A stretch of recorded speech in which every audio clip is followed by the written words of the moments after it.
warahmatullahi wabarakatuh. Bismillahirrahmanirrahim. Alhamdulillah wa syukrulillah. Thumma salatu wassalamu ala rasulillah Nabiyyina Muhammad ibn Abdillah wa ala alihi wa ashabihi wa mawalah. La hawla wa la quwwata illa billah, amma ba'd. Bapak Ibu yang dirahmati Allah Subhanahu wa taala, sore ini kita ingin melanjutkan kembali perbincangan kita di Selasa yang lalu yang belum selesai, yakni tentang meluruskan harapan hidup. Ya. Ada harapan hidup, ada jalan hidup. Iya. Kita pengennya yang lurus, harapan hidup atau jalan hidup? Kalau suruh memilih ya salah satunya Bapak.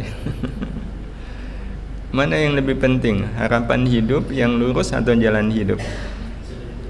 Jalan hidup. Kalau yang penting jalan hidup itu lurus, maka sampai kapanpun jalan hidup kita tidak akan pernah bisa lurus. Ya, sampai kiamat kurang 2 hari kita tidak akan pernah menemukan jalan hidup yang lurus. Ya, karena jalan hidup kita pasti berlika-liku. Bukti jalan hidup kita penuh dengan lika-liku adalah kadang senang, kadang susah. Ya, itu kan 2 hal yang berbeda. Ya, ibaratnya kalau senang ke kanan, kalau susah ke kiri. Ya, orang kalau selamanya senang nggak ada, orang yang selamanya susah juga nggak ada. Ya, berarti memang jalan hidup itu seperti sungai. Pernahkah kita menemukan sungai itu lurus? Nggak. Kalau ada sungai lurus itu pasti namanya bukan sungai, selokan. Kalau selokan bisa lurus. Ya. Kenapa? Karena selokan yang buat manusia.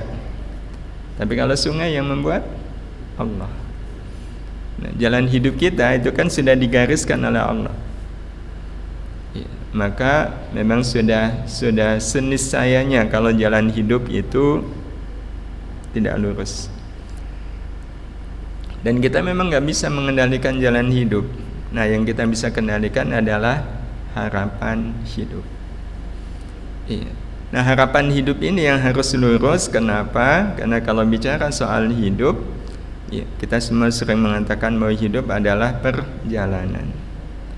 Ya, perjalanan dengan tujuan yang pasti.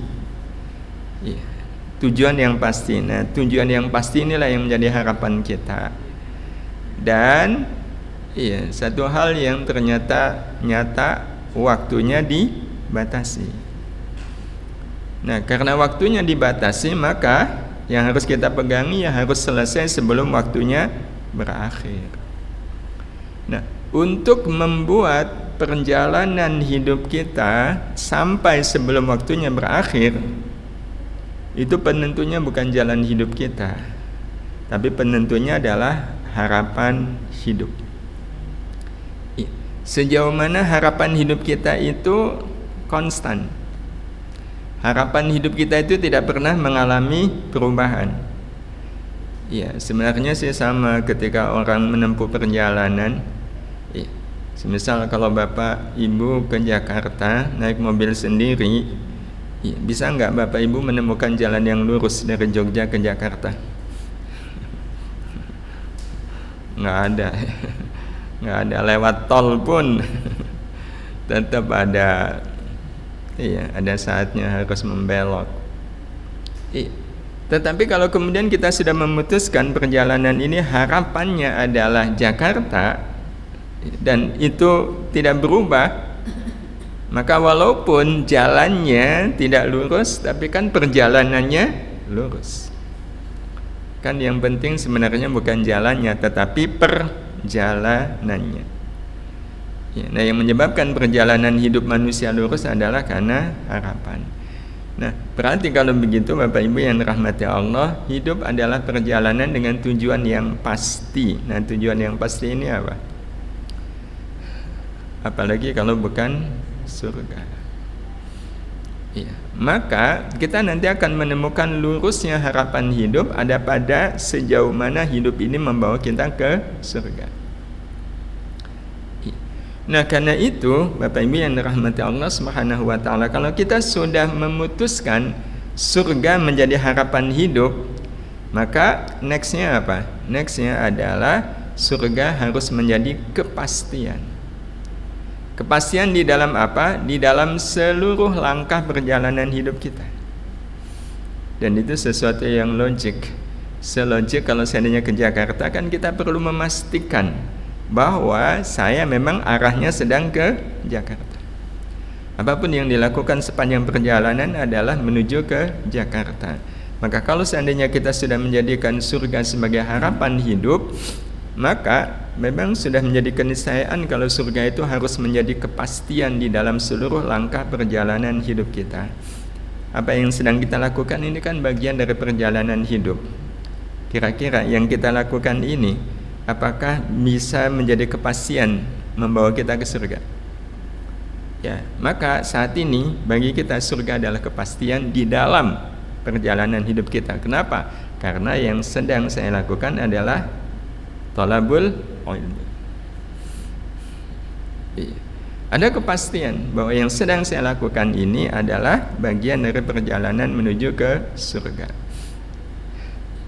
Hadirin hadirah yang dirahmati Allah Subhanahu wa taala, karena itu kalau seandainya manusia, siapapun manusianya, jujur bahwa harapan hidup saya adalah surga, ya dia harus jujur, dia akan jujur dengan apapun yang dia lakukan. Kalau kita sedang baca Quran, ada kepastian surga nggak di situ? Ada. Iya, ada. Berarti baca Quran adalah bagian dari langkah perjalanan menuju ke surga. Iya. Karena waktu perjalanan ke surga itu dibatasi. Kalau dibatasi kan berarti penggunaan waktunya betul-betul harus efektif. Ya, harus efektif. Hadirin hadirah yang dirahmati Allah, maka pertanyaan yang kemarin ya sempat kita sama-sama bahas, di manakah kita meletakkan harapan surga? Soal meletakkan harapan surga kan yang namanya meletakkan harapan harus pada sesuatu yang pasti. Ada anak baru SD, terus ditanya apa harapanmu? Jadi dokter. Itu harapan yang pasti atau belum pasti? Karena baru SD kan. Yang pasti itu kapan? Ketika dia sudah masuk fakultas kedokteran. Nah, sehingga kalau ada mahasiswa sudah masuk ke fakultas kedokteran terus ditanya, ya, apa harapan Anda ya saya jadi dokter, itu harapan yang sudah pasti. Nah, maka sama, kita berharap masuk surga. Di mana kita meletakkan harapan kita masuk surga? Di yang pasti dalam hidup kita, yakni pasti adanya dalam hidup kita, bukan sesuatu yang belum pasti.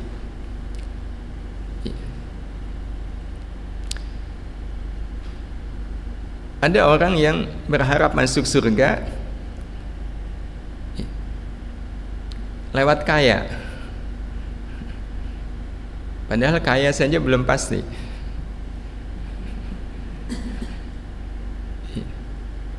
Berarti kalau orang belum kaya, dia harus meletakkan harapan surga itu di dalam apa? Di dalam miskinnya dia. Jadi kalau orang miskin terus berharap, saya berharap dengan miskinnya saya bisa masuk surga. Kira-kira dia meletakkan harapan itu pasti nggak untuk masuk surga? Pasti. Pasti. Nah, ini yang kadang sering menjadi ujian soal lurusnya harapan kita.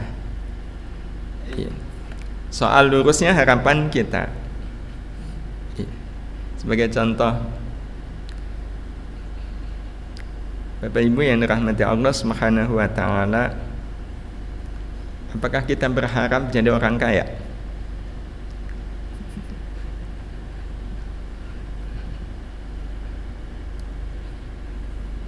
Kalau nggak jawab berarti iya nih. Saking berharapnya. Iya, siapa yang nggak berharap pengen jadi orang kaya?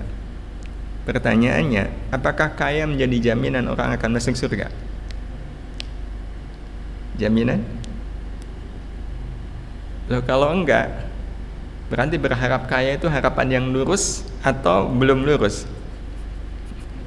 Ya belum. Kenapa? Karena kaya tidak secara otomatis akan membuat orang masuk surga. Berarti sebenarnya kalau berharap kaya itu salah nggak?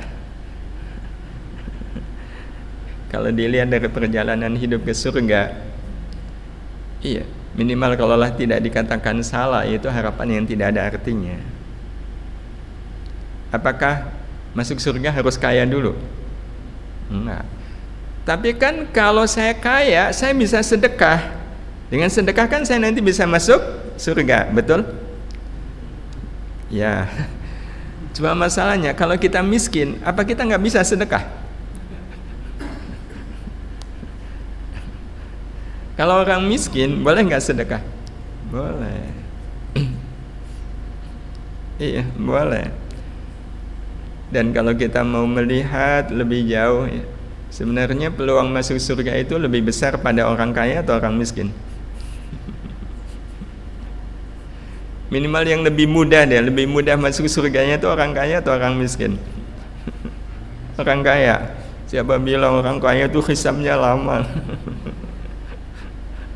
Kan kalau orang kaya akan ditanya dua hal kan?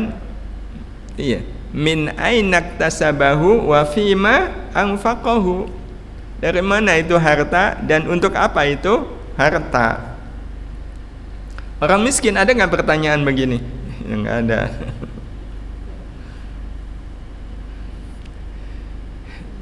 Tapi inilah kadang memang Bapak Ibu yang dirahmati Allah, kalau kita sudah suka merenung pada diri kita ini, kita kadang suka ngeyel, tapi ngeyelnya itu bukan dengan siapa-siapa, ngeyelnya dengan diri kita sendiri.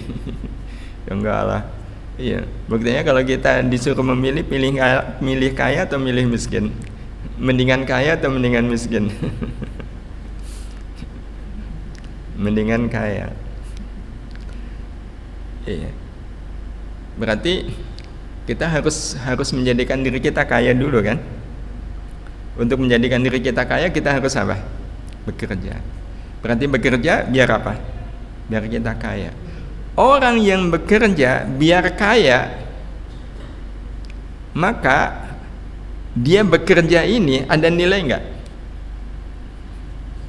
Minimal nilainya nilai dunia atau nilai akhirat? Nilainya jadi nilai dunia, karena kaya itu kan sesuatu yang dimensinya adalah dimensi dunia. Iya, meskipun bisa saja ada orang, ya saya bekerja ya biar saya punya uang banyak, yang dengan uang banyak ini saya bisa sedekah. Hadirin, iya, kembali kepada pertanyaan ini dulu, di manakah kita meletakkan harapan surga? Kita katakan tadi pada hal yang memang pasti ada dalam hidup kita, karena kita tidak mungkin menyandarkan harapan kepada yang belum pasti. Kaya itu belum pasti, ya punya pangkat itu belum pasti, ya, terhormat itu juga belum pasti. Berarti apa yang pasti dalam hidup? Ya, pekan lalu kita sudah sampaikan yang pasti dalam hidup itu sendiri. Hidup kita saat ini pasti nggak Bapak Ibu? Pasti. Iya, pasti. Ya, buktinya kan Bapak Ibu bergerak, nah itu tanda berarti hidupnya Bapak Ibu pasti. Yang kedua, selain hidup, amal. Amal kan pasti. Tiap hari kita ada amal. Selain amal, apa lagi? Dosa. Dosa adalah sesuatu yang pasti dalam hidup kita. Nah, baru setelah itu mati. Nah, berarti Bapak Ibu yang dirahmati Allah, 4 hal ini yang pasti dalam hidup kita. Ada nggak selain 4 ini yang pasti dalam hidup kita? Jawabannya nggak ada. Selain 4 itu nggak pasti.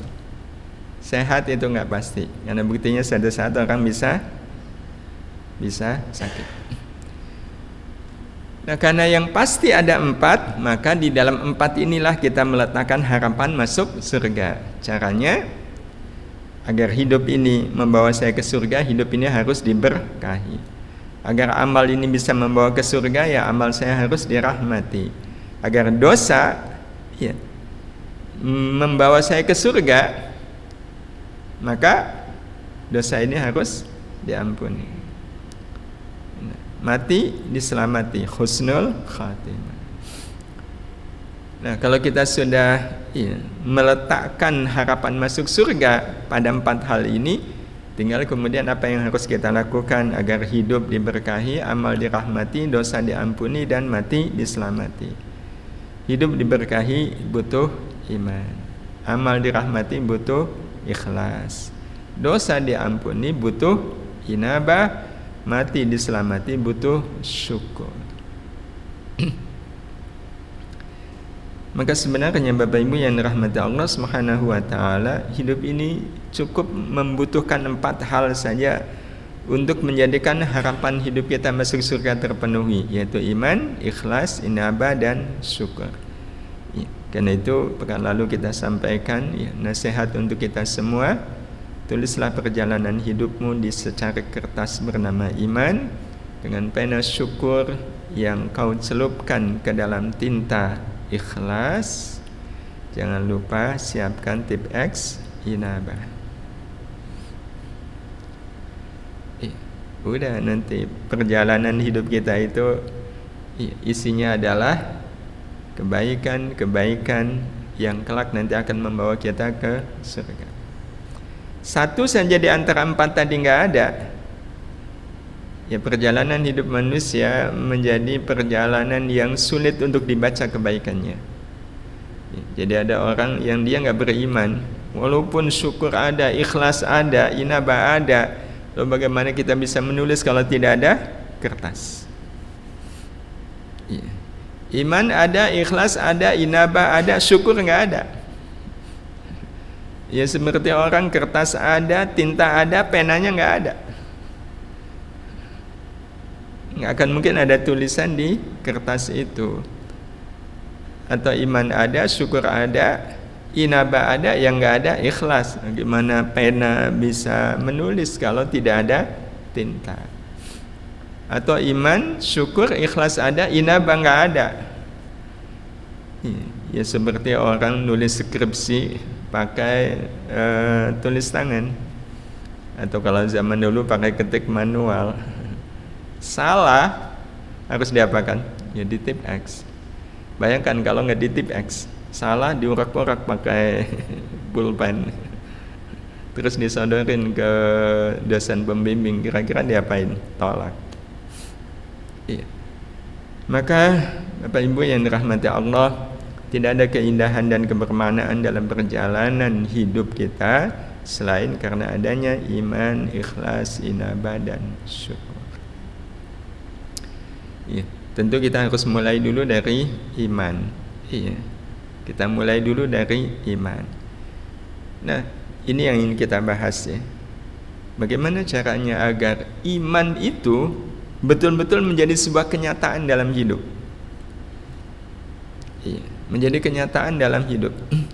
Ya, karena banyak orang yang iman, ya, tapi imannya itu iman yang abstrak. Kertas tempat kita menuliskan harus real, nyata. Kalau kertasnya abstrak, nah bagaimana kemudian kita bisa menulis? Ya. Nah, bagaimana caranya agar iman kita itu iman yang konkret, iman yang nyata, bukan iman yang abstrak. Iman yang abstrak itu iman yang cuma sekedar pengakuan. Iman itu artinya percaya. Mungkinkah orang tiba-tiba percaya, Bapak Ibu? Kalau seandainya datang ke kita, ke Bapak Ibu, seseorang, kemudian orang ini tiba-tiba menawarkan, Pak, saya ini punya usaha. Iya, Bapak kan punya uang banyak. Bapak kasih saya uang 100 juta, Pak. Saya akan olah, nanti kita bagi hasil. Saya 30% aja nggak apa-apa, untuk Bapak 70%. Tiba-tiba dia bilang begitu. Langsung dikasih nggak? Kenapa? Saya nggak percaya. Dan kenapa nggak percaya? Saya belum kenal siapa dia. Maka percaya itu berbanding lurus sejauh mana orang mengenal. Dan hukum ini berlaku antara kita dengan Allah. Iman itu artinya percaya. Sejauh mana seseorang betul-betul iman percaya kepada Allah itu sangat tergantung pada sejauh mana kita mengenal Allah. Apa yang dalam bahasa beliau Ali bin Abi Thalib, beliau mengungkapkannya, orang yang mengenal Allah itu pasti akan taat kepada Allah. Arafallaha ta'ala fa'ata'ahu. Jadi iman itu sebenarnya adalah akibat dari kita betul-betul mengenal Allah dengan baik dan benar. Dan inilah yang kadang Bapak Ibu yang dirahmati Allah menjadi muhasabah tersendiri. Sebenarnya semua kita pasti mengenal Allah. Semua kita mengenal Allah. Kan kita sudah sering mengatakan amantu billah, kita juga sering mengkaji al-asmaul husna. Kita kan mengenal Allah. Allah itu pencipta alam. Allah itu yang memberi rizki kita. Allah itu maha mengetahui, Allah itu maha mendengar, Allah itu maha kuasa. Kita kan sebenarnya sudah mengenal Allah Subhanahu wa ta'ala. Tapi ini yang nanti akan kita bahas. Kenapa kita mengenal Allah tapi tidak berlanjut pada percaya kepada Allah? Apa yang jadi masalah? Sudah mengenal dengan baik tapi belum menunjukkan percaya yang utuh. Kalau diambil gambarannya, kita bisa belajar ke mahasiswa. Katakanlah ada mahasiswa namanya Alik. Dia asalnya dari Sumatera. Merantau ke Jogja kuliah. Dia lagi ngobrol sama temannya di kamar. Pada saat dia sedang ngobrol dengan temannya, tiba-tiba pintu kamar Alik ini ada yang ngetuk. Assalamualaikum. Adik ini kemudian mendekat. Dia tidak membuka pintu tapi melihat dari jendela.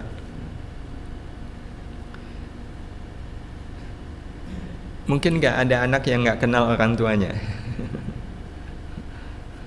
Dan ternyata pada saat si Alik ini ngelihat dari jendela, ayah ibunya datang. Dan baru sekali itu ayah ibunya datang nengok dia di Jogja. Entah kenapa si adik ini enggak membuka pintu, dia malah bertanya, ini bapak ibu ya? Iya nak. Ini bapak ibu pengen nengok kamu di Jogja, alhamdulillah udah nyampe. Kan bapak ibunya senang ya. Oh bapak ibu ya. Maaf ini bapak ibu, saya di dalam lagi ada teman, saya lagi ngobrol sama teman saya. Bapak ibu tunggu dulu ya di luar.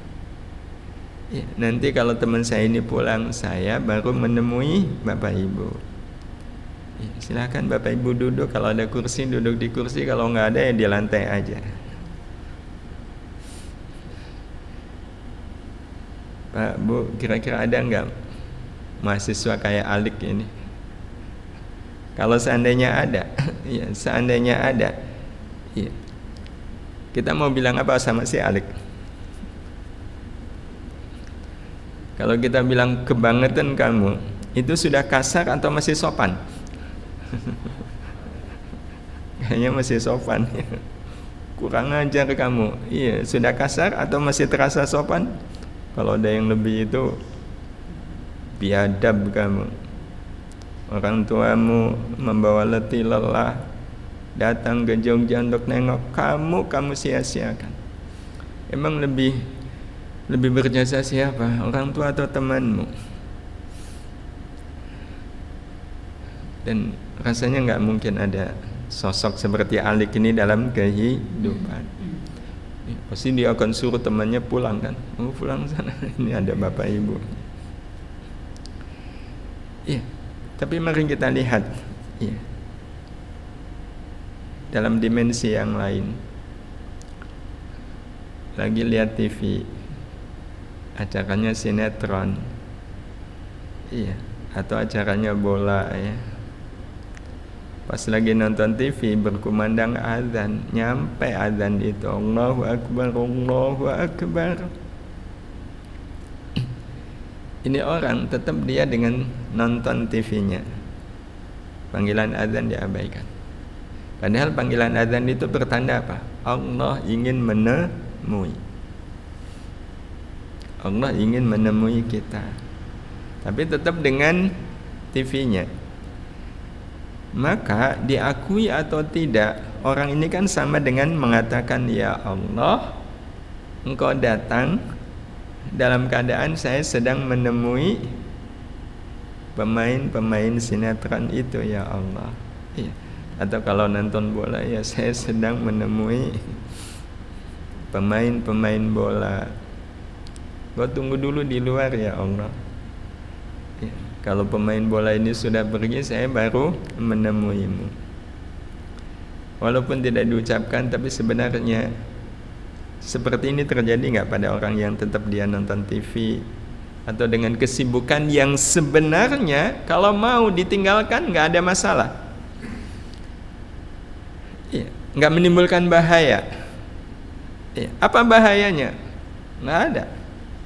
Beda memang kalau seandainya dia seorang bidan, ya, ada pasien yang mau melahirkan, ya, pas sudah buka 10, pas azan maghrib, terus bidannya bilang, tahan dulu ya Bu, saya harus sholat ini. Kalau itu jelas bahaya.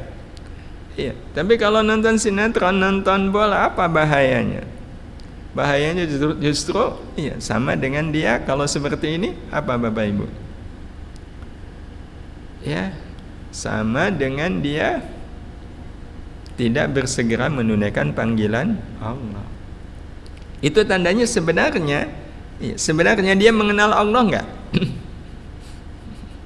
Kalau dibilang enggak kok, faktanya mengenal. Tapi kan jadi kesannya dia berpura-pura mengenal Allah, tidak sungguh-sungguh mengenal Allah. Kalau sungguh-sungguh, dia akan bersegera menunaikan panggilan Allah. Iya. Ada ibu-ibu ya, baru serang goreng tempe.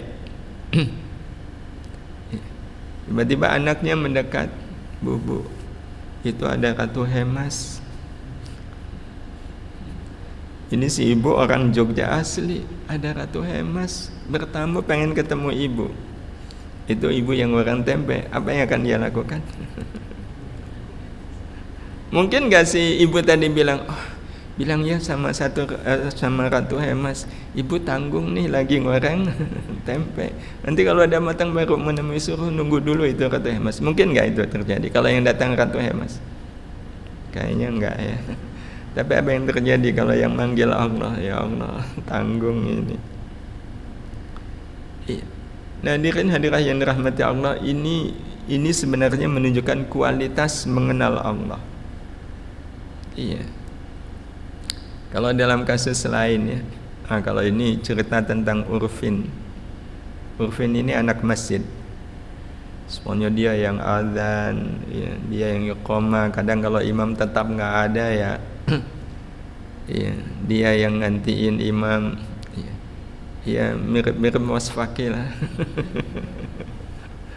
Ya pokoknya si Urfin ini anak masjid, ngajar TPA.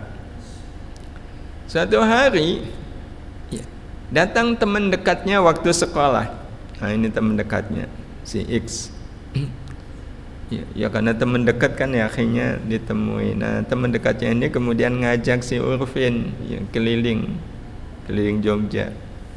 Ya karena teman dekat, ya maulah keliling. Pas sudah keliling, tiba-tiba si temannya ini ngajak si Urfin ke tempat yang oleh orang-orang menyebutnya sebagai tempat maksiat.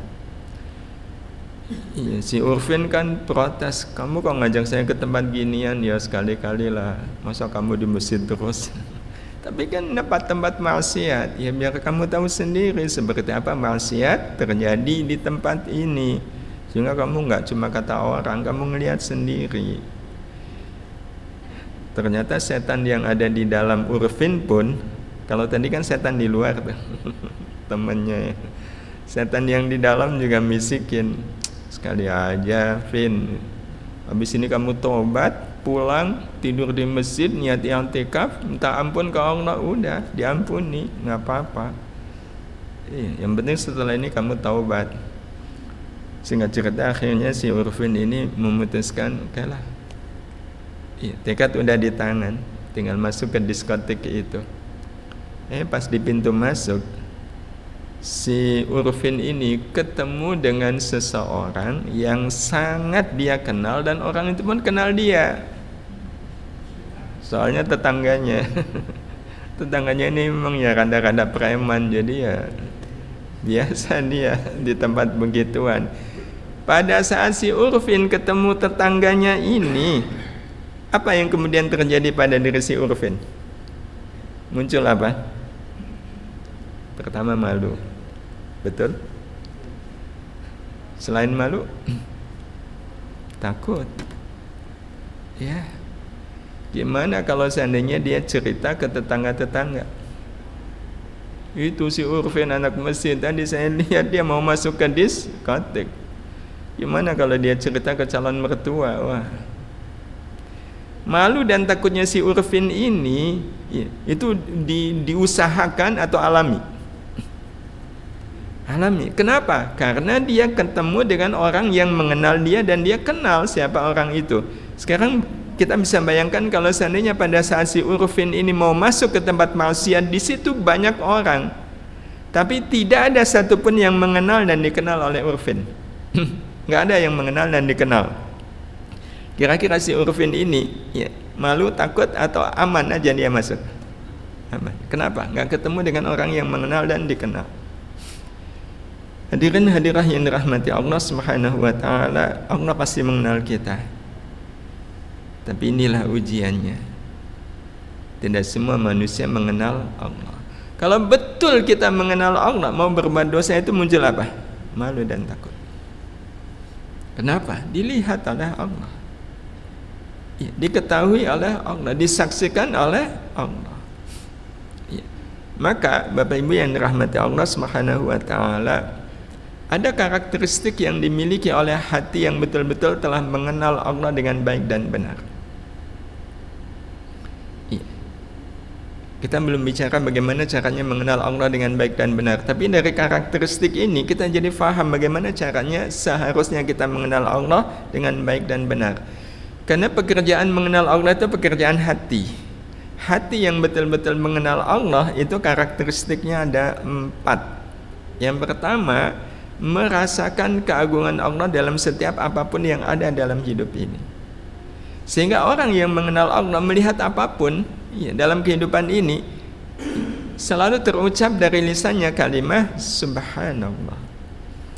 Jadi kalimat subhanallah adalah ungkapan hati yang merasakan keagungan Allah apa yang ada di alam semesta ini. Subhanallah. Jadi ketika mengucapkan subhanallah yang terasa di hati, ya Allah betapa maha agungnya Engkau. Ini yang pertama. Yang kedua, merasakan kebaikan Allah dalam setiap apapun yang terjadi dalam hidup ini. Jadi apapun yang ada dalam hidup ini, yang dirasakan adalah kebaikan Allah. Jadi ketika sehat itu yang dirasakan kebaikan Allah. Ketika sakit yang dirasakan adalah kebaikan Allah. Maka ucapannya adalah alhamdulillah. Alhamdulillah. Nah, karena itu Bapak Ibu yang dirahmati Allah Subhanahu wa taala, jiwa atau hati yang kuat akan menjabat erat, hati yang mengenal Allah, yang merasakan kebaikan Allah akan menjabat erat apapun sebagai kebaikan Allah. Sebagai kebaikan Allah. Karena Allah sendiri sudah menyampaikan maklumat wa asa an takrahu syai'an wa huwa khairul lakum. Apa yang kau tidak suka justru di situ ada kebaikan. Apa yang kau suka bisa jadi di situ ada keburukan. Ya videonya semua kita mungkin pernah bahkan setidaknya pernah melihat video berikut ini. Tongkat beliau jatuh. Beliau bilang ke anak muda ini, "Dek, tolong dong ambilkan." "Oh iya Bu, sebentar ya Bu ya, terima kasih." Si anak muda ini tetap asik. Bikin mangkok nggak?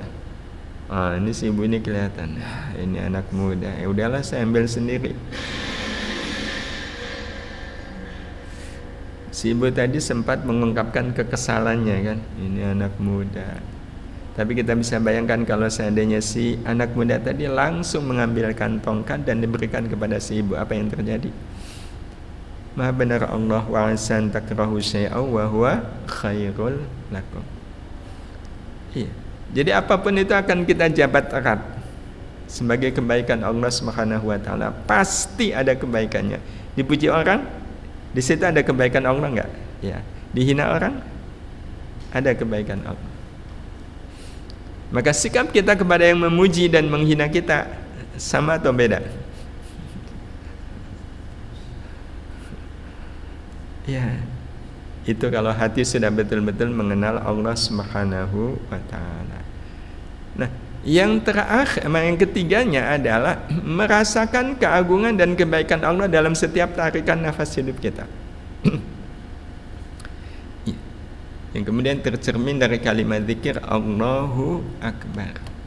Maka kalau kita perhatikan urutan zikir setelah salat yang dibaca 33 kali itu, yang pertama adalah Subhanallah. Waktu Subhanallah itu kita betul-betul merasakan, ya Allah betapa maha agungnya Engkau. Ketika Alhamdulillah, yang ada dalam ingatan kita adalah semua kebaikan Allah. Begitu Allahu Akbar, keduanya ketemu. Maka Bapak Ibu yang dirahmati Allah, zikir Allahu Akbar itu memang zikir yang menggabungkan antara Subhanallah dengan Alhamdulillah. Jadi ketika zikir kita sudah sampai pada Allahu Akbar, itu terasa di hatinya lebih kuat, lebih terasa nikmatnya. Jadi kalau mau digambarkan itu seperti kita bikin air teh. Ada rasanya nggak Bapak Ibu? Ada, ya, air teh ya, rasanya kan teh pahit. Kemudian kita bikin air gula, rasanya air manis. Terus air teh dengan air gula ini kita pertemukan, kita jadikan satu, jadinya teh manis. Iya. Jadi teh pahit itu ya Subhanallah. Iya. Air manis itu adalah Alhamdulillah. Allahu Akbar itu pertemuan keduanya. Ya, pertemuan keduanya. Jadi ketika sudah sampai pada Allahu Akbar itu kenikmatannya berlipat. Iya. 33 jadi 99. Rasul kemudian melengkapkan jadi 100 dengan zikir kalimat tauhid ini menjadi puncak kenikmatan yang sesungguhnya. La ilaha illallahu wahdahu la syarikalah lahul mulku wa lahul hamdu yuhyi wa yumit. Sebagian riwayat tanpa yuhyi wa yumit wa huwa ala kulli syai'in qadir. Kata Nabi cukup satu kali untuk melengkapi 100. Tapi prakteknya nanti kalau betul-betul kita sudah merasakan nikmatnya, satu itu nggak bisa. Kalau dulu saya di pesantren itu Pak Kiai nggak satu ketika sudah sampai la ilaha illallah itu. Kadang sampai kemudian lama sekali. Iya, minimal kalau habis sholat jamaah harus ngaji itu minimal beliau 10 kali. Tapi kalau habis sholat jamaah nggak ada acara ngaji itu bahasa gampangnya semaunya Pak Kiai. Iya. Nah, beliau udah merasakan nikmatnya la ilaha illallah wahdahu la syarikalah semua. Kalau santri enggak semuanya tuh Pak Kiai kok lama banget nih. Karena santri belum berani meninggalkan tempat salat sebelum mengamini doanya Pak Kiai. Iya. Jadi doa itu menjadi penutup. Dan itu yang memang ditunggu-tunggu oleh santri, karena di dalam doa mengamini doa Pak Kiai itu ada semacam harapan doa diijabah oleh Allah Subhanahu wa taala. Ini yang ketiga. Nah, yang keempatnya Bapak Ibu yang dirahmati Allah, ini hati yang betul-betul mengenal Allah, menganggap biasa terhadap segala urusan dunia dan menganggap luar biasa terhadap semua urusan akhirat. Karena Allah sendiri mengatakan walal akhiratu khairun laka minal ula. Akhirat itu lebih baik dari dunia. Berarti Allah sendiri memandang akhirat itu lebih baik dari dunia. Allah sampaikan itu kepada kita. Dan memang soal biasa luar biasa itu ya lumrah. Iya, lumrah. Ya, seperti yang kita lihat video berikut ini. Ya, orang sedang membawa batu bata. Cara beliau membawa batu bata dan meletakkannya di atas kepala seperti ini bagi kita biasa atau luar biasa? Luar biasa ya. Ya. Cara menyusunnya juga ini kan bagi kita sungguh amat sangat luar biasa. Bagi kita luar biasa, tapi bagi temennya yang beliau lakukan ini biasa atau luar biasa? Biasa. Kita yang menyebutnya luar biasa. Maka ini juga menjadi ukuran bagaimana pandangan manusia terhadap dunia dan akhirat. Itu nanti akan menjadi ukuran apakah seseorang betul-betul mengenal Allah atau belum mengenal Allah Subhanahu wa ta'ala. Ini pandangannya soal dunia dan akhirat. Iya, soal dunia dan akhirat.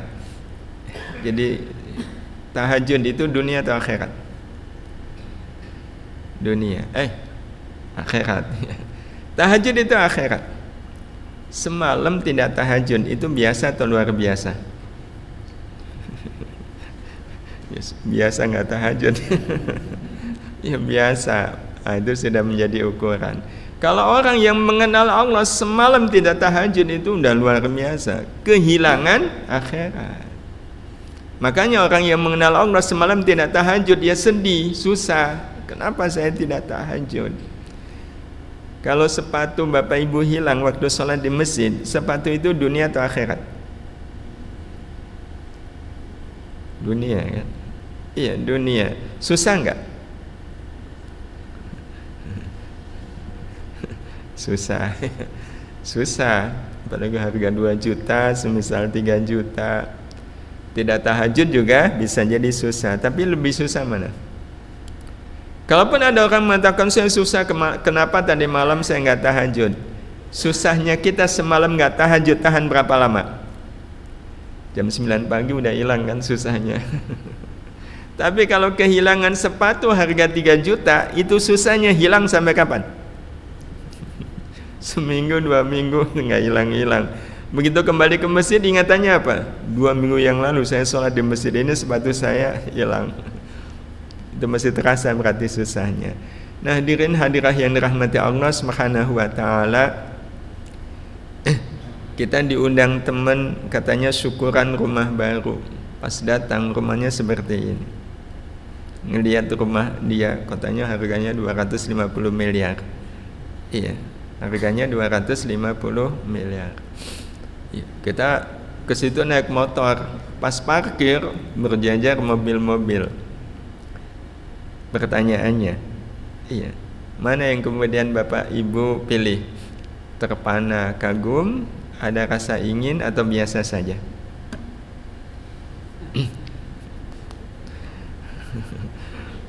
Pasti jawabannya biasa saja. Itu Bapak Ibu bilang biasa saja itu kenapa? Ya kan memang saya nggak sanggup untuk bisa beli.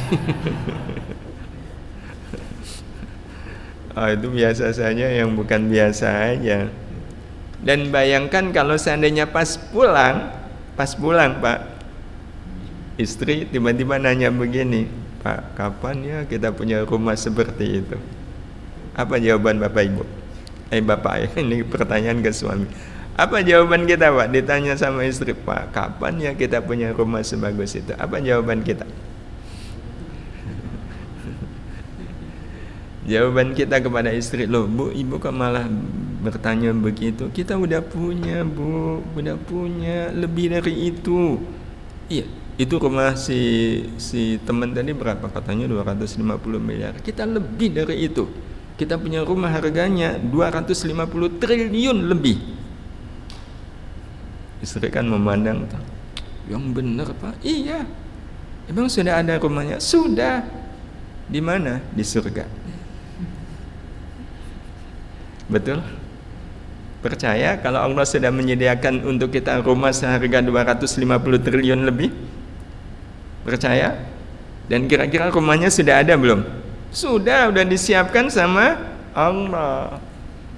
Begitu kita bilang sama istri, udah punya bu, udah di mana? Di surga. Istri langsung menyahut, kesuwen. Ketika istri bilang kesuwen, kita bilang apa? Bu, hati-hati, bisa jadi besok loh bu. Bisa jadi besok. Dan mungkin gak besok? Mungkin. Kalau sudah datang malaikat Israel, berarti tandanya kita pindah rumah. Dari rumah kita yang nggak tahu harganya berapa lah di dunia ke rumah yang harganya, betul, aslinya kan begitu, akhirat dan segala-galanya. Kalau seandainya Bapak Ibu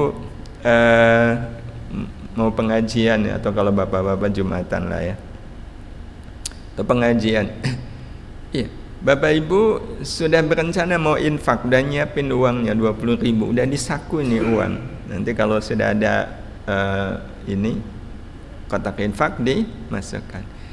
Sampai pulang ke rumah baru nyadar kalau uangnya masih di saku.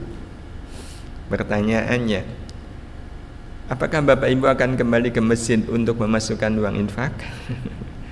Atau istighfar menyesal kenapa sampai lupa tapi tidak balik ke masjid, atau tidak mempersoalkan, atau bersyukur karena uangnya masih utuh? Yang mana Bapak Ibu? Acung tangan yang pernah melakukan yang pertama.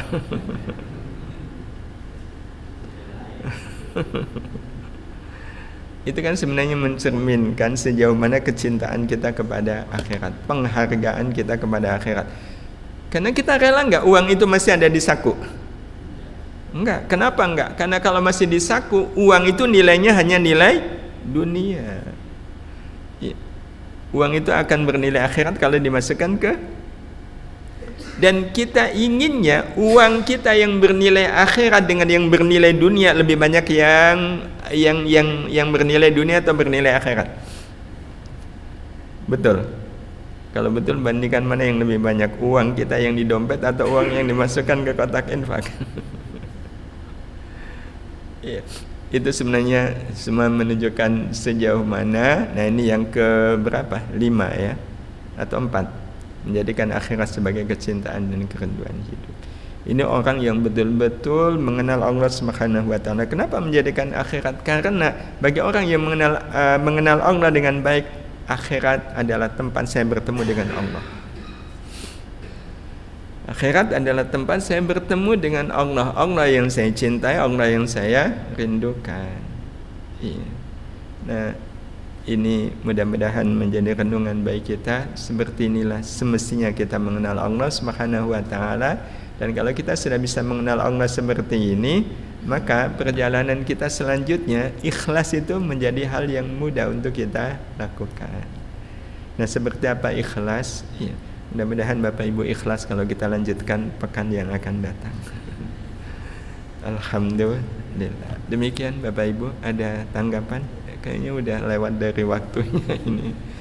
Ya, subhanallah. Terima kasih. Mohon maaf kalau ada banyak salah dan khilaf. Dan ya Allah wa iyyakum. Kita akhiri.